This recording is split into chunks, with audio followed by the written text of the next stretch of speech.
سيد الكريم، بالنسبة لقيس سعيد هو استخف قومه، ولكن هذه المرة لم يطيعوه. قيس سعيد استخف بالشعب التونسي ليلة الانقلاب، عندما قام بانقلاب على إرادة الشعب وأغلق البرلمان الشرعي بالدبابات. ولكن ظن قيس سعيد أنه باستغلاله لكورونا وللأزمة الصحية، ثم الأزمة السياسية، ثم الأزمة الاقتصادية، أنه عندما سيستخف بالشعب التونسي بهذا المسار المجنون الذي دعا إليه الشعب التونسي، سينساق الشعب التونسي كالقطيع وراءه. ولكن قيس سعيد استنجد بالشارع التونسي 6 مرات مباشرة، واحدة منهم داخل مبنى وزارة الداخلية، ودعاهم للنزول للشارع. وكان أقصى تقدير، يعني حسب وزارة داخلية الانقلاب نفسها، عددهم 57 مواطن نزلوا أمام مسرح البلدي. ثم دعا الشعب التونسي بطريقة مباشرة وحملة ممنهجة، وتجندت الحكومة والوزارات ومؤسسات الدولة ورجال الأعمال وميليشيات إلكترونية وصفحات ومدونين حتى ينجح مساره الانقلابي. وانطلق هذا عن طريق الاستشارة الإلكترونية، فكان فشل ذريع جدا. علل هذا قيس سعيد وقال تمت يعني اختراق ال يعني الموقع، وتم يعني هناك ميليشيات والكلام الفارغ هذاك الكل.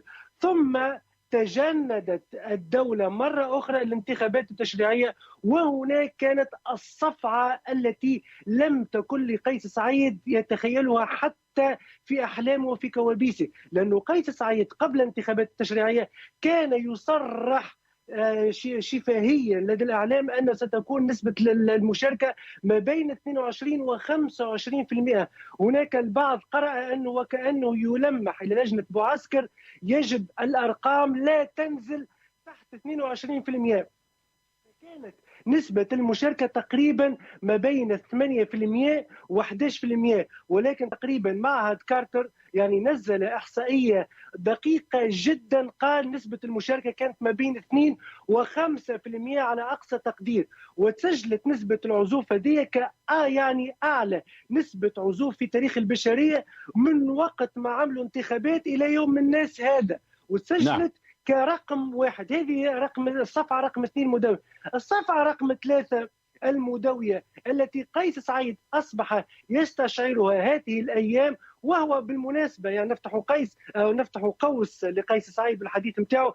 منذ تقريبا أسابيع قيس سعيد انقطع تماما وأصبح لا يتحدث عن انتخابات الغرفة الثانية وانتخابات القاعدية، لأنه أصبح يقينا على علم من خلال التقارير الإعلامية والمخابراتية وحتى الأمنية تقول نعم. أن نسبة العزوف ستكون يعني قياسية، قد لا تتجاوز الصفر فاصل. وهذه بالنسبة لقيس سعيد الصفعة الثالثة من طرف الشعب التونسي. ولهنا خلينا نقول حاجة، أنه قيس سعيد هذه يعني العزلة الداخلية تأكدت من خلال العزوف على المظاهرات الداعمة له، تأكدت من خلال الاستشارة الأولى التي تخص الدستور، وتأكدت أيضا منذ أيام كانت فضيحة أخرى، فضيحة الاستشارة الإلكترونية للتعليم. كانت النسب يعني هزيلة جدا جدا جدا. أتوقع وأختم بهذه الجملة أنه ستكون النسبة ليس فقط هزيلة وإنما كارثية، وستكون فضيحة أخرى لقيس سعيد، لأن الشعب التونسي لن يضحي بالصف عن الحليب والقهوة والماء والخبز والزيت ويذهب إلى انتخابات يعني ابقى معنا أستاذ يعني زياد. سورية جدا لا أحد يعرف جدواها.